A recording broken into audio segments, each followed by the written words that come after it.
Some best-selling management books focus on providing a recipe for greatness, while others seek to unlock the secrets of long-term success. But a detailed analysis at the intersection of the two, one that explains how some companies manage to achieve repeated peaks of business performance, has been missing until now. Our guest has found that what matters is not just climbing your current S-curve, which is what you do to reach the top of a single successful business. Instead, he emphasizes the equal importance of the moves you must make on the way to your next business, that is, making the jump to your future S-curve. Today's book reveals crucial insights for making such transitions, including why strategic planning won't allow you to find the big enough marketing insights that are critical to superior performance, why your top team must be refreshed before performance starts to wane, and why you need much more talent than you think, especially serious talent that will find you worthy of their time. Welcome to a magnificent series, one I've been waiting to bring you for such a long time. For regular listeners of the show, you know this has been coming. I've told you. We have the author of the magnificent book, one of three we're going to cover. Today's book is Jumping the S-Curve, How to Beat the Growth Cycle, Get on Top, and Stay There. Paul Nunes, welcome to the show. Thank you, Aidan. We've talked about doing this for so long now. I'm really excited to be here. I'm so happy. Paul is recently retired, which is why he has the time. You'll find out why he would not have had the time previously. Paul, I thought we'd give a little overview of that magnificent career that you've had, deep in work in thought leadership, in authorship, as we'll find out, but also in teaching others about thought leadership, strategic planning, teaching CSOs, so much that you've done, including setting up elements for Accenture, a company in which you worked for such a long period of time. Maybe give us an overview of that career. Sure. Like you say, I've really spent the majority, maybe all of my career with Accenture. It totaled almost 37 years, which is profound in these days when we talk about, you have to have 16 jobs. But I did have 16 different jobs within Accenture pretty much over it. So I was always changing, and I was always kind of proud that I had a named role that the name had never existed at Accenture. So I was a futurist. I was a thought leader, a researcher, all sorts of things that as the company grew over time. But really, it started out of business school that Accenture needed a small think tank for the future of technology. So it was the Technology Assessment Group, and we kind of like Al Gore found the internet, discovered the internet. But after that, it became part of our strategy work to have a think tank. And so eventually I became the head of that think tank. And the real launching point was Accenture at one point decided that what it was really about was high performance delivered. And that was a great catchphrase, but the core question became, what is high performance? And how, before you can say, how do you deliver it? What is high performance? And so that's really kind of the face that launched 1,000 ships for me, because I was put in charge by our chief strategy officer back in 97, 2000. All right, Paul, what is high performance in business? And then tell us, how do we deliver this? What is the answer for these questions, these uncomfortable questions that might get asked of us? And that was really a blessing because it launched me with a number of chief strategy officers. I've actually worked with, I believe, 13 of the chief strategy officers of Accenture over my career, which was really, again, a great, good fortune to do that. And, we really spent 20 some years looking at this question over time. And really the three books are the answers to that. And so I headed up a think tank. We were about 40 people. Accenture Research is about 300. And that really gives me one last opportunity here, because I really want to say it was a team effort, Aidan, and you know how that goes. So I want to, start by recognizing my great co-author, Larry Downs, who's fantastic, Omar Abash and Tim Breen, two of the greatest chief strategy officers. And I think Accenture's business performance can speak to that. Great chief officer. So team effort, Aidan. But that's probably the short of it. And in that time, I wrote 4 books, hundreds of articles, and was able to, like you say, teach some of the skills and some of the experiences. And that's, of course, tremendously rewarding. Is I like to think as a guy who was a computer science major, I was a geek. I actually coded software in the old days. So I used to tell people, if I could learn to be a thought leader, anybody can. And speaking of team effort as well, I was telling Paul as well, one of the core elements of my book is this concept of jumping the S curve. But I hadn't read Paul's book, and I felt unbelievably one part guilty and the other part actually relieved, because it would have brought me in a totally different element, because Paul's book is so deep in research, because he did that work of actually finding out what high performance is, and the book is peppered with that research as well, amidst so much really, really good writing as well. And as I mentioned, Paul was a thought leadership coach to many people within Accenture as well, strategists within the organization as well, which is a really important skill. But Paul, you mentioned there the 4 books, and we're going to cover 3 for this series, and then hopefully you and I might continue the collaboration in the future, because as I mentioned in the intro, you've written hundreds of articles. But I thought maybe before we dive into this book, Jumping the S Curve, we might give an overview of the body of the 3 books, because they really work together, the 3 books we're going to cover on this series. And maybe you'll give us an overview of how they feed into each other, maybe with some examples. For example, you told me off air the current example of Kroger, an organization that didn't invest in its future when it should have. So let's start with the origin of why did we write the book, Jumping the S Curve? And it really came down to, like I say, this question of high performance. What is high performance business? What do you want out of business? So before you worry about, how businesses succeed, you really have to define what you think is success. And that's not a really easy question, actually, because of course there's the idea of shareholder value and things that we argue all the time now, and then, societal value and da da da. But all those things come around and make it difficult. So we did a lot of research and did a lot of research on previous work, Good to Great, Built to Last, all the others, these sort of meta studies of business performance, and tried to really understand it. And what we did is we came up with a 5 component model. And we said, well, in essence, and you might appreciate this as sort of like a rugby team, because from your experience, I just realized I talk about it as a soccer team. So it was like profitable growth is at the core of it. So like you got to score goals, but then there's consistency, which is, well, maybe this person scores, but do they score at the right time? And do they score a lot over time? So, in baseball, as an American sport, we look at, well, do you get singles and doubles as well as home runs? And you do that kind of every game, so I can count on you. So there's a consistency, and then there's a longevity, which is, the Babe Ruth or whatever. Did you have 2 good years, or did you have 10 good years, or did you have, so is there a longevity component? When I say I want a company to be great, how long do you want them to be great for? Tour d'Argent in Paris has been serving up pressed duck, delicious by the way, for I don't know, 400 years.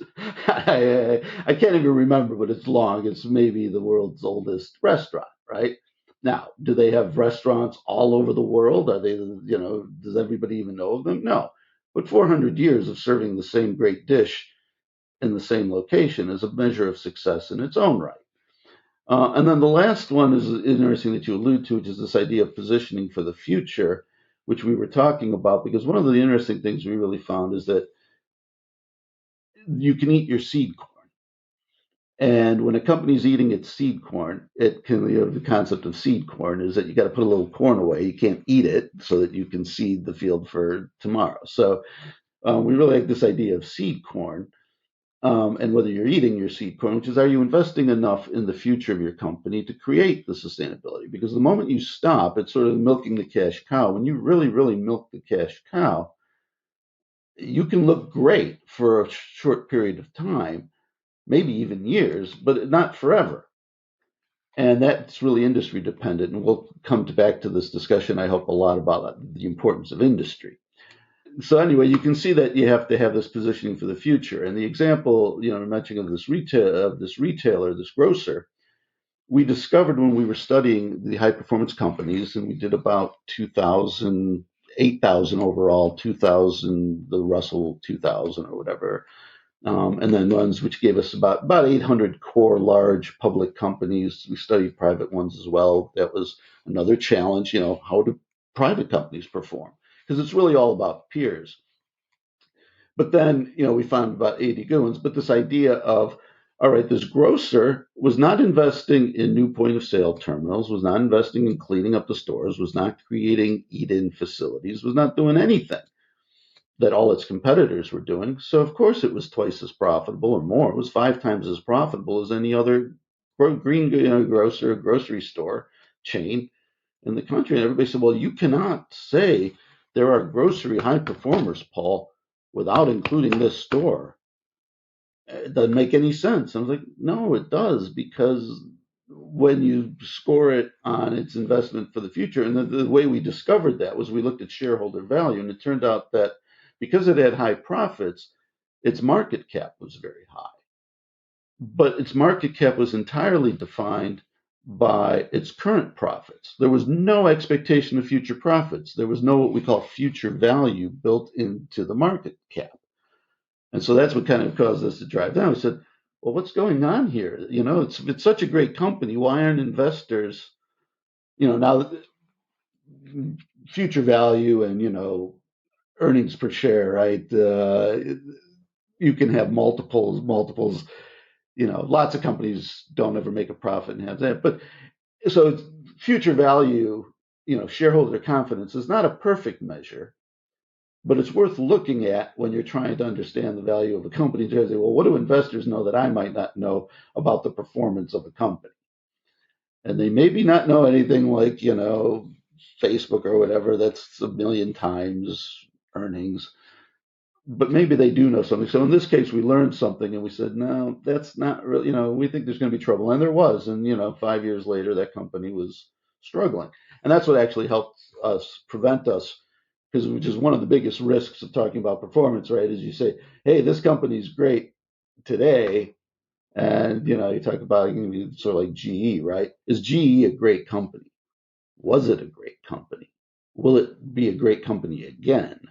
You talked a lot with some of your great podcasts, Aidan, with Derek Van Beaver, and the stall points of companies. But it really is this challenge of how do we create sustained value? So starting with that, the next part was, so what did we learn from looking at all of these companies? And then that's where we really hit upon this idea. If you have those 5 measures, the way you deliver against those 5 measures demands something we termed later jumping an S-curve. Because the reality is you can't do it on one product, one innovation, one technological capability. At some point, every business, depending how you want to define it, matures, and you move on to the next one. And you can think of that as a bell curve of sort of, sales. And then if you add it all up, it becomes an S curve. So without having a picture, without making it too complicated, simply take a bell curve, add up all the revenues or all the unit sales that you get. In fact, what you get is you get this S. It goes long, it comes up, and then it goes over. And the shape of that S, however many years it takes or whatever, varies by industry. So some products, mature very quickly. Some other products last for years. So film, for example, in Kodak, right? Very long S curve. It's, 10 years of 10, 20, 30 years of inventing it, 40 years of selling it, 20 years of taking it apart in digital film. Other curves are much shorter, right? Krispy Kreme donuts, right? Couple of years to figure out how to put, to make donuts in a store. 2 years to create 10,000 stores, and then 2 years to sell them all off, or cancel the leases because people realize they're killing themselves with, which is no statement against Krispy Kreme. They're great, and I've eaten a lot of them. If you could see the bottom half of me, you would know. But so it's nothing against Krispy Kreme. But it's important that we recognize and think about this life cycle of a business, and then how you move to the next. So now I promised you, Aidan, that I would talk about the 3 books in context. So the first book, Jumping the S-Curve, was really about, okay, to deliver on those 5 promises of value, we need to make a successful business, but we need to do that again and again and again. And that requires being on multiple S curves over time, and that requires transitioning, and that's what we call jumping the S curve. Now, there's a little thing called technology, which got weird, and I've been privileged to spend a lot of my life in this world of business and technology in the intersection, because over the 20 years that we were studying it, the 30 years, 37 years in business, and I mentioned I came out of a computer science background, we've seen technology, you've heard about Moore's law. You understand that, the core driver of change and this capability really in everything we do is this digital world thing. But this digital world thing gets cheaper or better. It doubles in capability or halves in price every 18 months, 24 months, 12 months. It's changed a bit over time, but it doesn't really matter because nothing in the world doubles every anything for too many iterations. But we've already had 14 doublings, whatever it is, and they think that they see the technological path to the next 6.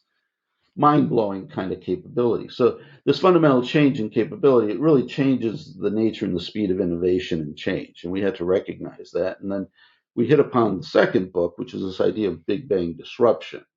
And the core insight there is that you no longer compete solely on price or differentiation of capability. Technology is changing so fast and deflating prices so quickly that you can actually get products that are better and cheaper at the same time. And that really should blow people's minds. Most people don't really recognize, but that destroys everything. It destroys generic strategy, which said that you had to be either better, cheaper, or niche. That's Michael Porter's rule, no longer true at all. So we kind of, so there's a bunch of episodes. We're going to talk over time. We're going to take some of the punch out of a lot of existing thought leaders or previous business thought leaders.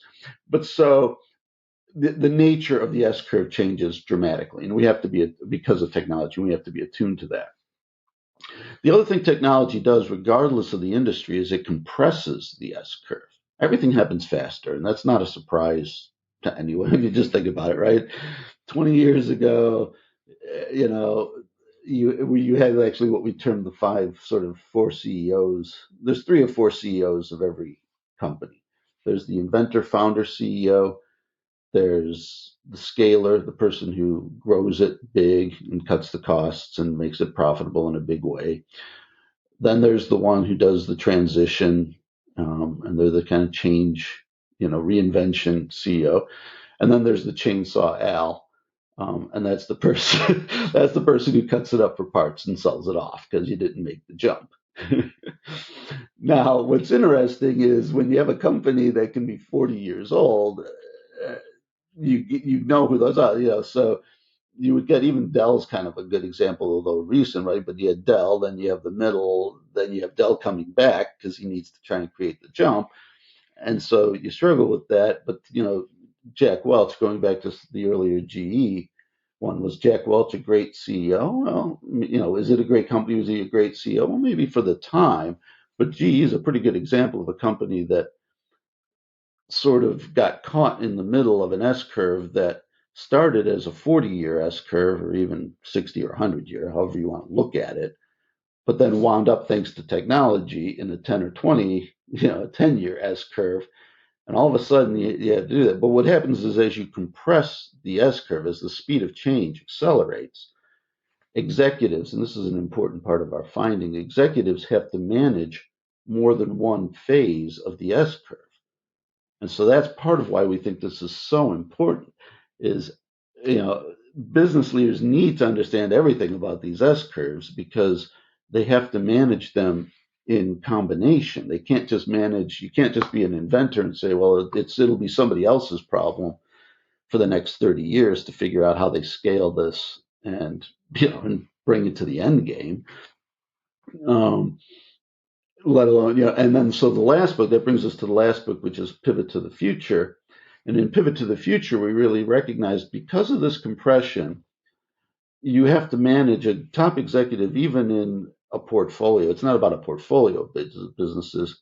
Every sort of business, and you think of even soda, has three horizons. You have a past, you've got the old business, the Coca-Cola, you've got the new business, which is Cherry Coke maybe or whatever, but then you've got the really new business, the future. Now, there's plenty of authors who've talked about this sort of multi-horizon thing, but the interesting thing is that a true top executive, a CEO, has to actively manage all three of these at the same time. So a quick example would be like Netflix and Reed Hastings. You're doing, at one point, he was literally doing DVDs by mail while doing online delivery of content, while trying to figure out how to become a production company because I know what people want because I'm delivering it online and I'm keeping the stats. But one person is managing all three of these businesses at the same time. And so what we try to do in Pivot to the Future is say, how do you jump three curves simultaneously of your three, which gets mind blowing and scale. So we can't cover all of that in one call, so that or in one presentation. So that's what you and I have talked about. But that's really kind of the set piece of what the triptych are doing. Brilliant, brilliant. I loved how you described it. And in particular, I wanted to draw just one particular part that you mentioned there and shine a torchlight on it and go, the fact that you not only have to have this multiple mindset, the triptych of skills of managing all these multiple S curves, but also you have to have the talent within your organization to do that. And the reason I mentioned that, Paul, is the people who listen to this show are exactly the people within the organization trying to manage that change within an existing organization, usually that's resistant to that change. And you give many, many examples of that resistance. Cisco, for example, is one great example. Even Samsung, you mentioned about the Samsung revolutions, etc. And we're going to cover all those as well. But you mentioned the term there, triptych, and I loved that you used the term diptych in this first book we're going to cover today, which is the jumping the S curve, because you describe the book as the metaphor of a diptych. And Paul is a great fan of art, history, Roman ruins, etc. as well. Very, very eclectic reader and also absorber of art and nature, etc. And this is why this is such a prevalent example or metaphor. I'm going to show on the screen for our audience a diptych so people know what it is. This is one from Wikipedia Commons, so I'm not using anybody's work here illegally, but I wanted to show this so people understand what a diptych is.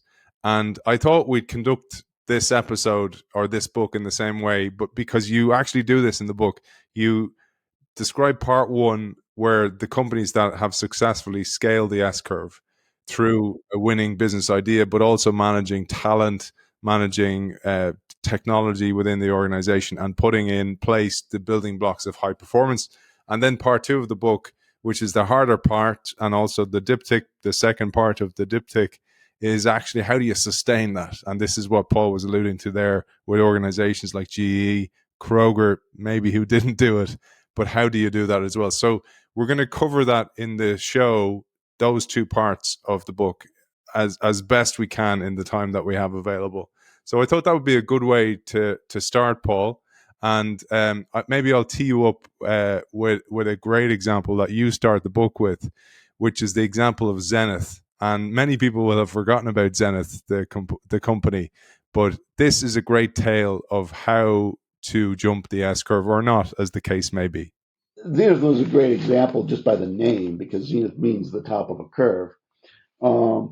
And the interesting thing about the company was it had managed to jump a few S curves of its own because it had started in radio and was sort of the dominant thing in radio. And then uh, because of World War II and that, it started making walkie-talkies and radios for military and things. So it became really good in radio. Then it moved to television, and became the dominant maker of television. And so it did have a couple of jumping the S curves in its history, but then it got to the challenge of the Japanese invasion, cheap Japanese electronics. And it had to pick where to go next. And it's actually interesting because it knew high def, it covers all kinds of these issues in technology and stuff, because it knew high def was the future. and it started to go there. But the problem is high def didn't actually develop fast enough as a core technology to get people to move there. So it had to keep its base long enough. And this is something we talk about in the pivot to the future. Again, you start to see multiple curves and the whole jumping the S curve and the challenge.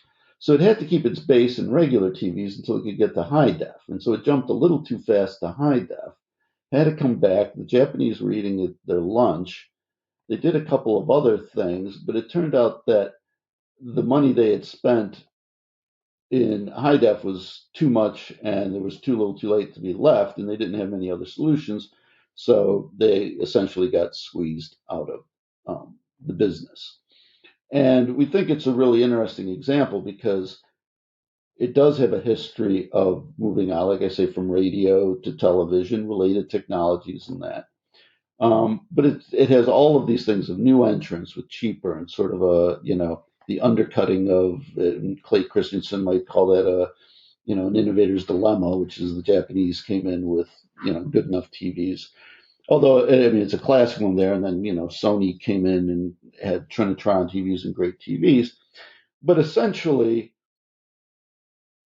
it was not really a misunderstanding of the future of the technologies or bad decisions that destroyed Zenith. It was really an inability to successfully make that last jump.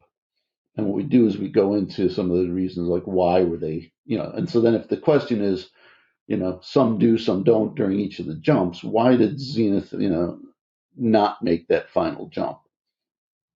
And that's where we start to get into the questions of, what was the technology, what was the next technology, what was the next brand, and that. Let's build on that, because you mentioned earlier on that you had researched all the work many of us have read, and I loved Jim Collins' work, really deeply researched like your own. And one of the terms that Jim Collins talked about is companies may sometimes think that they need a BHAG, a big, hairy, audacious goal, and they do. But you say in order to realize that BHAG, you need what you term a BEMI or a BEMI. Is that, do you say a BEMI or BEMI? I'd say be me, but Benny BEMI, be BEMI sounds better. fine. Okay. Be A me, BEMI, not a be hag, but a be me. a BEMI. Uh, Let's yeah. unpack that one, Paul. Okay, but yeah. So and we really like that. This is one of my favorite insights. To tell you the truth, was the insight of the big enough market insight. Because something I was told as a young thought leader, and I'll give you, he was a British person. He was up at a conference, speaking, and I'm just in the audience. And he said, the problem with you Yanks, it was a British conference. He said, the problem with Americans is your mothers lie to you because your mothers tell you you can be anything you want. And I'm here to tell you, you are not going to be the Queen of England. So get over it. And this was a business conference, and it was like, and his insight was, if you start with the supposition that you can be anything you want to be in business, you're going to be awfully misguided because you can't, there are many, many circumstances where you cannot get to point B from point A. Just ain't going to happen, and the exceptions where some company moves, like Nokia moves from being a rubber boot company and a lumber company to being the height of telecommunications at one point. Well, that's an exceptional story, but it's not. It's not the truth for every company. You should not go to every rubber boot company and say maybe you should think about being, Apple. So this whole balance of the truth, and the capability, you're matching your capabilities to your aspirations. So it's our first problem with BHAG. But what we noticed in studying the companies was an even better insight, which was that when you do that, if you're going to be aggressive, and you should be, about change, the ones that were most successful in our high performers were ones that it was anchored on what we call the big enough market insight. There was a market insight to it. And let me give you a couple examples of that. One of them was Novo Nordisk, which is now the leader in all things insulin and really diabetes management. Because their chief strategy officer, I want to throw a bone to chief strategy officers, their chief strategy officer many years ago, I can't remember how many it was, he had an insight, wherever it came from, but there was an insight that they grounded it on that said, lots of people around the world, millions, tens of millions, hundreds of millions of people are going to get wealthy, are going to join the middle class, are going to be mass affluent. They're going to get rich, they're going to get heavy set, they're going to get fat, and they're going to get diabetes.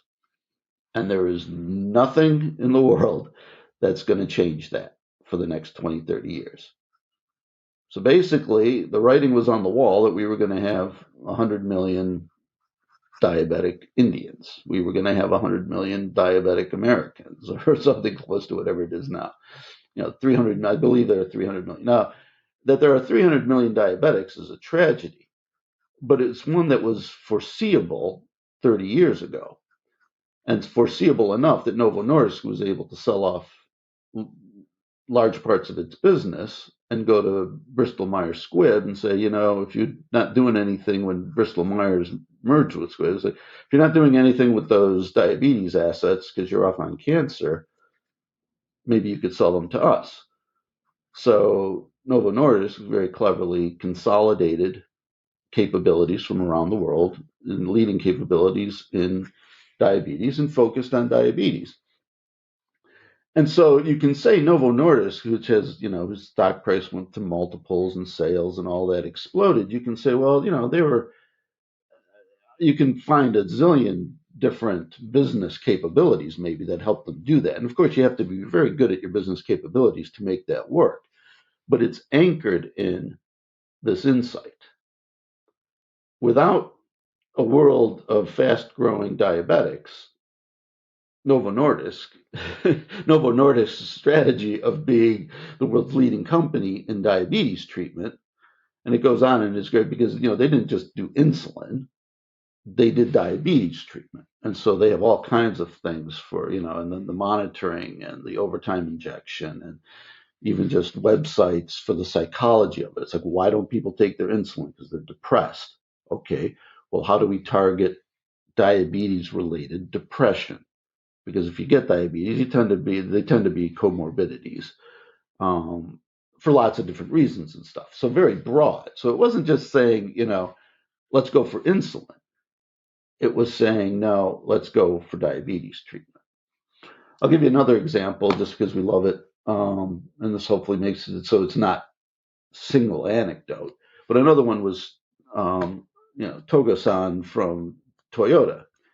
The way the Lexus started was, Togo-san is selling these cheap Toyotas in all these different cities, and he's living in Thailand, and he's sleeping on people's floors to figure out how they relate to their mopeds and cars and, cheap cars. So then he goes off to California, and he recognizes yuppies, because this is the age where, the yuppies are just starting, right? And so there's something going on here. And it turns out he knows like yuppies are not really rich, which means they don't really want rich people's cars. Because at the time, rich people's cars were largely not entirely handmade, but they were made in very small batches. They tended to break down all over the place. We don't remember any of this. I mean, you remember maybe, I can say it now that I'm retired, like Jaguar, they used to say, why use one part when 12 will do almost as well? But these things were a real pain to manage and, whatever. And you had to be rich to do that. And so he realized that yuppies would really probably appreciate a car that had all the luxury goodness, but really didn't have all these breakdowns. So he invented the concept of the Lexus. Now to do that, he recognized, one of the interesting ones was quiet, right? Because these were commuter cars and cars with other people. Rich people's cars weren't really commuter cars, so they didn't have to be quiet. To make it quiet, he had to entirely reinvent how the engine sat and how, because you couldn't have the weight of the insulation to quiet the engine. So they had to reinvent the engine. So a willingness to do what it takes, and we'll talk more about the hitting the spot you need to, but in terms of customer demand. But so he saw this opportunity. It was a big enough market insight. There was this huge insight. But again, no yuppies, no Lexus. You reminded me of something though with Togo, and by the way, Paul writes brilliantly about this. There's a part here that calls Togo an NFL, which means no freaking Lexus, because he was so resisted from within inside the organization. But this reminded me of something we had Joseph Bauer on the show about 6 months ago or so, Paul, and he said that it often depends on an organization if somebody has a good credit rating for successful ideas. And I wanted to call that out because many of our audience are Togos. They're people who know they have a BME that could work, but can't articulate it throughout the organization or have no record of successes. And one of the things you say about Togo was one of the only reasons he was able to beat that NFL tag was because he had successes. Yeah, exactly. Well, and this goes to the question that we'll get into a bit later, which is, and we can talk a bit now as well. All right, Paul, that's great, but how do you find this? I mean, so is it really just Togo and the chief strategy officer that can do this? And what we find is, there's kind of two components to any of this. One is having the insight, and one is listening to it.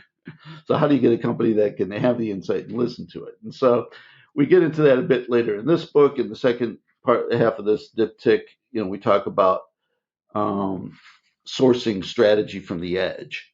So you have to have feelers out there. I'll jump quickly to that one just because there's a good example and make it real. Dockers came from Japan, was the quintessential American pants of the the 80s, 90s, whatever it was, didn't come from America, even though every American wore them for a decade. Came from Japan. It was tested in Australia. And it was really Levi's ability to listen to the periphery and to say, well, not be what a normal company would be is like, well, I don't care what they're wearing in Japan. and to bring that in and to have the structures, because it really is the structure. And when you think about it, and if you're a business, when's the last time you listened to somebody on the edge, from a different country? And we have some good examples in the book, listening from Korea and stuff. And in fact, Japan's a great one as a source historically that was undervalued, because even Procter and Gamble's cosmetics were largely originated out there. But so it's not even so much the question of, well, bring in an occasional from the edge insight, but are you structured in that way? Do you have strategic listeners? Do you have chief strategy officers in each of the components of the businesses that get together and bring ideas? And then how do you rate those, and how do you listen to those? And what we found is very interesting because, again, jumping a little forward in terms of strategy, it's not which strategy you use or how you create strategy. Most successful companies have lots of ways they create strategy. So they're exercising lots of different ways. But one of those is systematically bringing in people who have ideas from the horizons of the business. And then how do you do that? So we should talk a little bit as we go on about, well, how do you create an organization, a listening organization? I think some people have used that term already, but truly creating a listening and evaluating, an organization that can evaluate and objectively, like, hey, well, sales is growing this way. How do we test?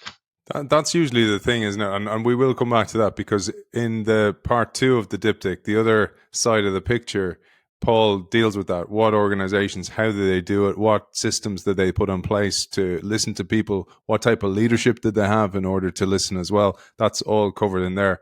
But I thought of this great Steve Jobs quote at this stage, and I'm going to put one of your quotes together with this Steve Jobs quote because I thought it worked so perfectly. You say having a BME is all well and good, but taking advantage of that insight is an entirely different matter. From our research, we found that average and low performers often underfund BME projects and frequently quit too early when the going gets rough. That is the reality, Paul, for so many of our organizations that listen to this show. But it reminded me of a Steve Jobs quote that isn't often quoted, and I absolutely love this one. He said this in an interview, and I'll share that interview, a link to that interview. He says, things happen fairly slowly, they do. These waves of technology, you can see them way before they happen, and you just have to choose wisely which ones you're going to surf. If you choose unwisely, then you can waste a lot of energy. But if you choose wisely, it actually unfolds fairly slowly. It takes years. And that patience is such an important skill. And by the way, when Steve Jobs was quoted as saying that he had been successful, but they had tried to ride a few waves before. And this is the other thing, is that you're going to get it wrong. You're going to have some failures as you try to spot a beanie, and maybe things just don't pan out the way you had planned. And I thought maybe before we start moving on to chapter 3, which you called threshold confidence before scaling, this is like build the confidence within the inside the organization before you need it. But I thought you might have some points on that patience. Yeah, I mean it's a perfect lead in, and it jumps a little bit to book 3. But Steve Jobs is a genius to say that, and I'm flattered you combined mine with it. But it's the similar insight, because Steve Jobs understood something we call in the third book, the inevitable future, seeing the inevitable future. And I've been saying for years something that I always give to Charles de Gaulle, that Charles de Gaulle supposedly said, see the inevitable and act first. The secret to success is to see the inevitable and act first. And I'll give you a good example.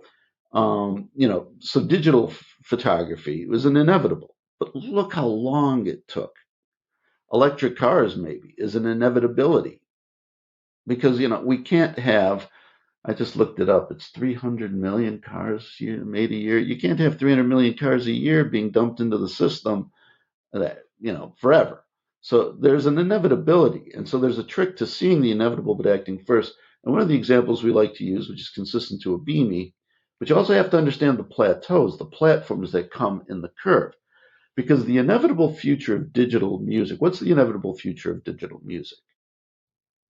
Any song, anytime, anywhere. When you get to digital music, and that's what people want. That's what the technology enables. Any song, anytime, anywhere. And then how do you go about delivering that? Well, so then there was, vinyl records to all these other technologies, right? But then you got to the point where Apple finally got to the point where they could sell it, but you were selling individual songs, and you had that whole model of iTunes, right? But iTunes was not the inevitable future. And in many ways, Apple was a little slow, missed a step. And that's why they had to buy Beats. They didn't buy Beats for the ear things and the great things. They bought Beats because Beats had software that did song management. So it anchored their new the new delivery model of Apple Music, which is to copy Spotify and all the other ones that came there, right? Because Spotify it's like, how did Spotify get in there? Well, if Apple had seen, now people would say if Apple had seen, but the reality is, and this is really important, see, Apple saw Spotify. Apple saw any song, anytime, anywhere. You don't create iTunes and not understand the principle, right? And this is the thing I only bring this up because this is one of the things in all of thought leadership that drives me nuts. There are no dumb people at the top of business strategy, my experience. And I will lie with that, but it's really important. It's like, there are no dumb people making dumb decisions. It's not about finding smartness. What happens is smart people have to make a choice of maximizing today's returns and performance versus trading off flexibility. So at some point, you have to commit resources in an inflexible way to achieve short-term goals that may lock you in a position and so resource trade-offs, and one of the great lines that I like, and I'm digressing a bit or go aside, but so all a strategy is resource allocation, an intelligent resource, and it's really about how do I fully appreciate and fully see the unintended consequences of my current resource allocations. And should I change my current resource allocations, or should I leave them the same? And that's what real strategists struggle with every day. I've got a business. Every day, every year, I allocate monies to different parts of it. Kind of goes back to the other things like, well, why don't we get to the future? Well, if I have to take the profits of one business and put it to the future, that business isn't going to like it, because that business wants to reinvest, its profits back into itself. And what we found again and again and again is companies that don't create the flexibility. If you don't have flexibility in resource allocation, you don't have strategic flexibility, and any company that doesn't have strategic flexibility is likely to die. It's not that hard. But what's really, really hard is how do I build resource allocation flexibility into my businesses? So I'm go up there, but that's this whole thing. But so the problem is you can say with, Steve Jobs didn't see, Spotify maybe, or Apple didn't see, any song anytime. No, they saw that. They just also saw that they had a really good business in iTunes, and maybe potentially maybe didn't optimize the speed at which they transitioned to the other one. But they got it. Trust me, they got it. It's a tough choice, isn't it, for so many organizations to. I mean, there's the resource allocation, there's the understanding of that wave is about to take off. But we have all this other stuff, and we'll have to hire so fast to be able to resource that wave. But then there's also, and this, I'm jumping ahead to part two of the Diptych today's session, or part one session of the jumping the S-curve, which is you'll have the old guard protecting the old way, the old paradigm, because that's where they're successful and that's where they're competent. The question of the organization pushback comes, I think, from two things. It's something you mentioned before, and we were talking a little bit about, the CEO, the top executives have to understand multi-horizon management and multi-curve management.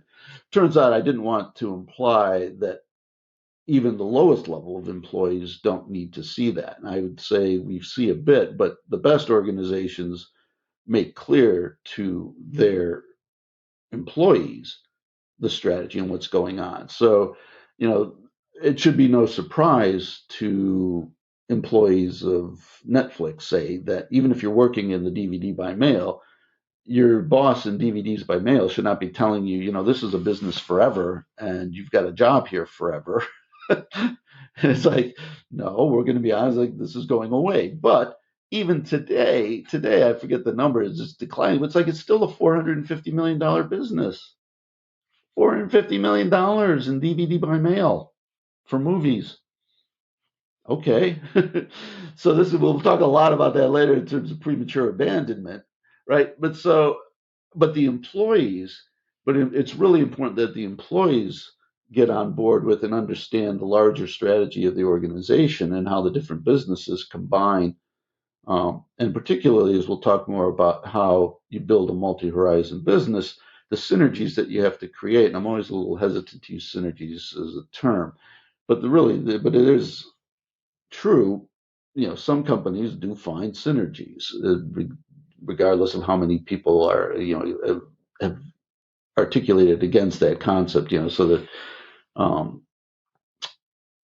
but across like, well, so how do I use my knowledge of what people are watching to actually sponsor new content creation, for example? But those new content creators have to understand their indebtedness to the business that's actually streaming. And now you can say, well, I don't want to invest in new content creation out of the profits of streaming. I want to just keep streaming more. So you get this duality of of balancing that, but the employees need to be aware of it. And I think this idea that I'm going to be an employee that's taking costs out, so the whole Six Sigma of GE and that, and it's like, so I'm a Six Sigma expert, I forget what they call it, but the karate expert, the jujitsu expert of Six Sigma. It's like, well, that's okay if you kind of move around to different companies that are in that particular phase. But if you think you're going to be a Six Sigma expert in your company in one business forever, it's just not going to happen, right? So it's sort of like, if you're an expert in making new Starbucks and painting them all the same colors in the scale up phase. So this leads us to this idea of competence before scaling.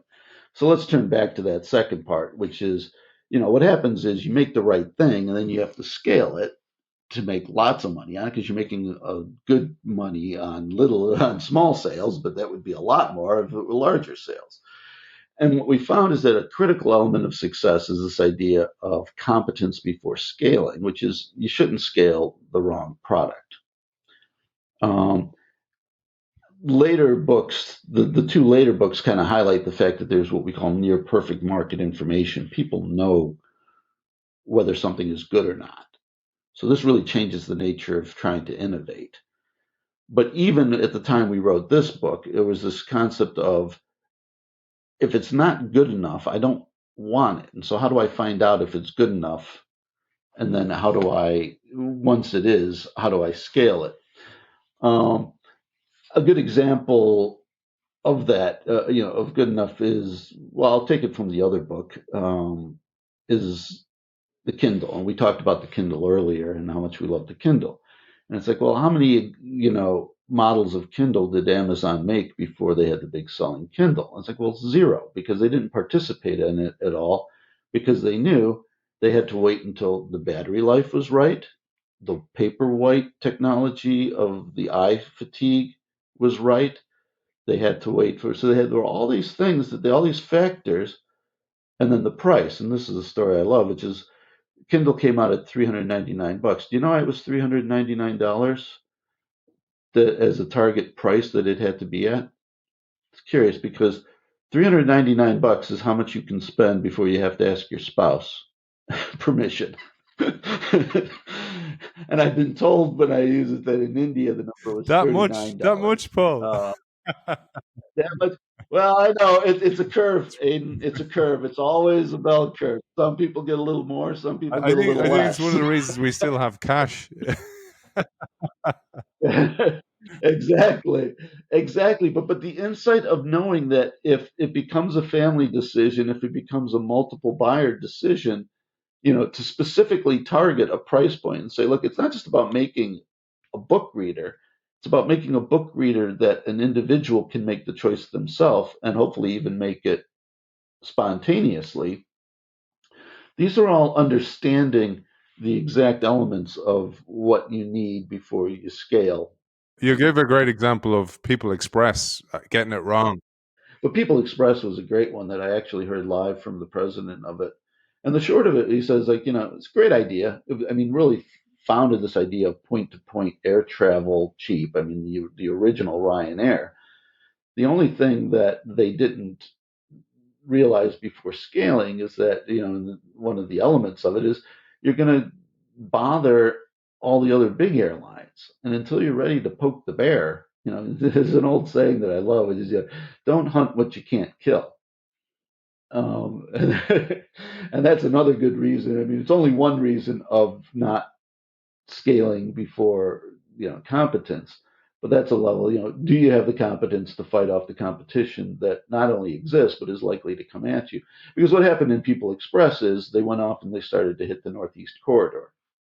And it's like, fine, you can fly from Paducah, Kentucky to, Miami maybe, or, someplace, but don't come into the corridor. And so what happened is the airlines got together, price matched um, People Express. People Express bled cash because now all of a sudden they were making no profits. They were still operating, they were still in demand, but they were profitless. And in 3 months of cash flow, they were gone. They didn't have 3 months, more than 3 months of cash flow. And then the interesting thing is you see this again and again and again. Lots of other stories. And there's like, the biggest reason most entrepreneurs fail is the inability to see cash flow through times. But the power of the bigs to come in and just say, look, we're going to drive the profit out of this business. We can't stay there forever ourselves, but we can stay there longer than you can. So basically the majors gave up all their profitability in the corridor, which is an enormously profitable place for, Delta and American and stuff.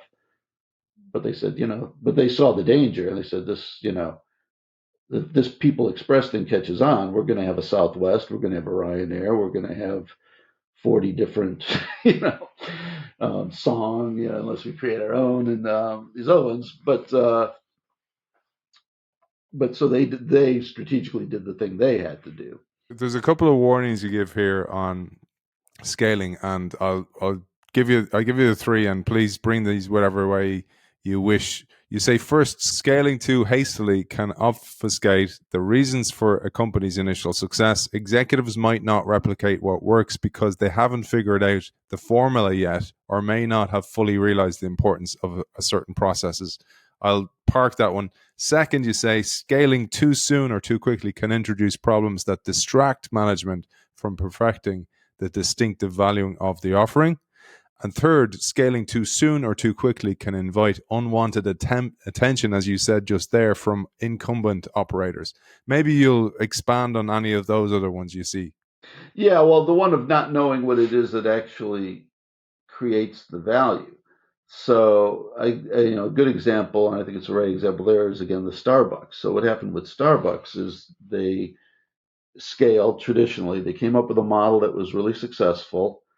Then they rapidly scaled thousands and thousands and thousands of stores, all green, all with the mermaid, all with all identical, right? And the interesting thing, and even Anthony Bourdain talked about it in his book about restaurants, which was interesting. A restaurant is really not about creativity; it's about delivering a high quality menu item exactly the same again and again and again. So that if you go back 5 years later and say, "I love the veal piccata," you get the same veal piccata. If it changes all the time, there's no reliability. You don't go back. And so when you think about it, it's like the nice thing about a Starbucks is you know exactly what you're getting when you go in there. Now, the problem is if you scale it and replicate it too fast and then you make a decision like, well, it's kind of slow to get the coffees. We can make a lot more money if we could accelerate how fast they make the coffee. Why don't we put in a machine to make the cappuccino and grind the beans instead of the way we're doing it now, where we got these people, tamping and patting and doing whatever. So they put in all these machines to make the coffee. Well, the problem was part of what made Starbucks worth it was partly the line. It turns out that some people actually like a little bit of weight for their coffee because they feel they're getting a handmade product, and the smell. And it turned out that the new machines, didn't have any smell because it was all kind of encapsulated. And that was also, it's like, well, we'll make more money if we get rid of this losing, self-grinding bag thing. It takes people too long to grind and bag the coffee for individual customers. It's not really profitable. Yeah, but all that grinding and stuff filled the air with the smell of coffee. So what happens is you use these other coffee machines and you get rid of the grinding of the coffee. And what you get is a really boring coffee shop that doesn't even feel very coffee. Oh, and so that's this thing of like, do you really understand? So you got to understand what it is that makes you great before because the point is, before they could figure that out, they had put in 10,000 coffee making machines. Do you know a great example you give of doing it right? You mentioned to me before when we were talking about your expertise in thought leadership that it can be dangerous to give an example because people then kind of either dismiss it or kind of go, oh, I could never be like them. This is one of those examples that people might dismiss, but there's so much wisdom in how they managed their scaling, which was the Porsche Cayenne. Kind of a similar story, origin story to the Lexus, but it was how they scaled, which was the real genius. Yeah, the Cayenne is a fascinating story simply because of at first simply because of how many people said they couldn't do it and shouldn't do it. The second one was the nature of how much of the business wound up being in Cayenne and how it funded everything else. So it quickly went to a third, and it might even be half of their sales at one point turned out to be Cayennes and scaling it. But a part of that element again was, well, can we maintain the Porsche aspect to it? So can we build an SUV that actually is true to being a Porsche? And again, it's like, well, you can easily build an SUV, but if you don't bring it to a Porsche level, so that's kind of a good example of, and also understanding, what they did pretty well is some would say they guessed right, some would say their market research was exceptional, depending on how much you know about the company and how you want to look at it. But to recognize that their high-end customers wouldn't abandon them for that, and particularly if they took care to make sure it wasn't an inferior product. And so we have lots of examples where we look at, because that idea of extending, and that's where the first book is actually called Mass Affluence. And the only reason I jumped to that is because this idea of affluent customers of different capability to spend demand that you have a range of price points. Because what you want to do is you want to capture folks at every slice of their ability to spend. So you look at the range of like BMWs, you look at the range of Mercedes. So that's another element, right? But the problem is the bottom end Mercedes can't be so bad. It can't be, a Yugo.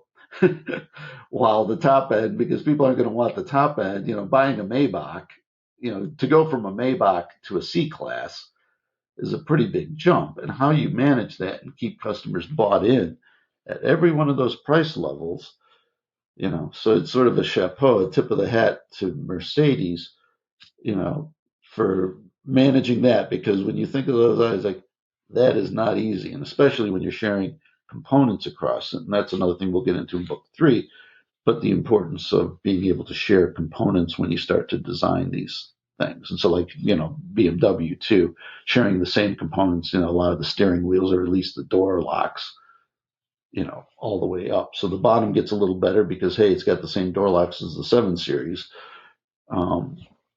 And you get better volumes of stuff, but that's a real trick. As a last way for today's diptych, for today's part 1 of the diptych, I don't know what a unitick is. It like one side, one side of the diptych. I think it's just called okay, art.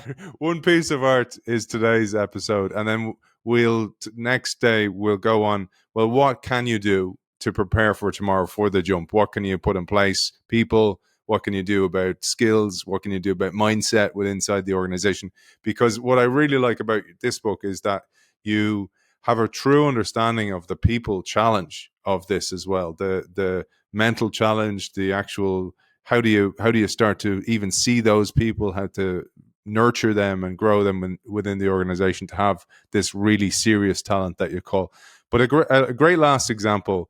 And this one appealed to me because I remember actually growing up and my mother having one of those real, they were aluminium pots and she'd be boiling nappies. And I remember there was this kind of like pincers made of wood that she'd be to clean the nappies well enough so the kid wouldn't get a nappy rash. But this brought to mind the great example you talked about. Well, if you're going to scale something or if you're going to build something that's appealing enough to customers, you have to understand that you have to have it at a price that's going to entice them to open their pocketbook in the first place. And Pampers really, really worked hard to achieve that. And I love the stories of this. And I thought this would be a great closing story today. That's a great example because it combines a bunch of stuff. It includes the BME. So the big enough market insight is that women are becoming empowered. Women are going to work. Women, a lot of things, they don't really have the time and the place anymore to be doing laundry and be doing, diapers and washing diapers. And so the thing is, how do we get, women out of the laundry room and that and a lot of that. So lots of social forces. So there's a recognition of this trend. And then there's the understanding that, well, because P&G was fantastic at going out into the field and actually sitting with women who are doing laundry, and not just women in New York or wherever, but women in the States, but women in Ghana, women in all over the world, because generally it was the women that were doing the laundry.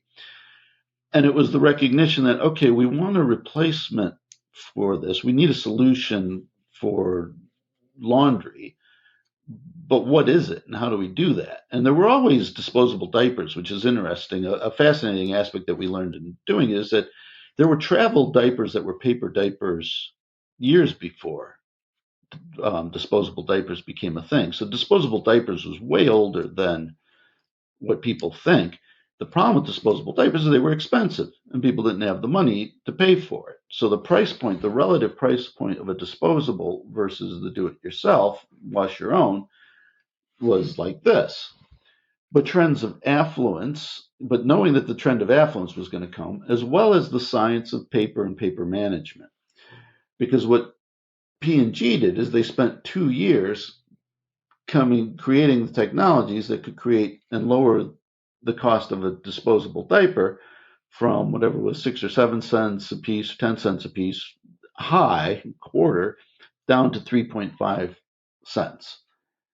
And so they were very scientific and knew exactly what the price point was that the average woman would make the economic calculation and would shift. And they realized that they couldn't do that until they had hit that price point. And price points is a fantastic limiter to this idea of um, competence before scaling, right? Because if it's just too expensive, it's always going to be a niche product.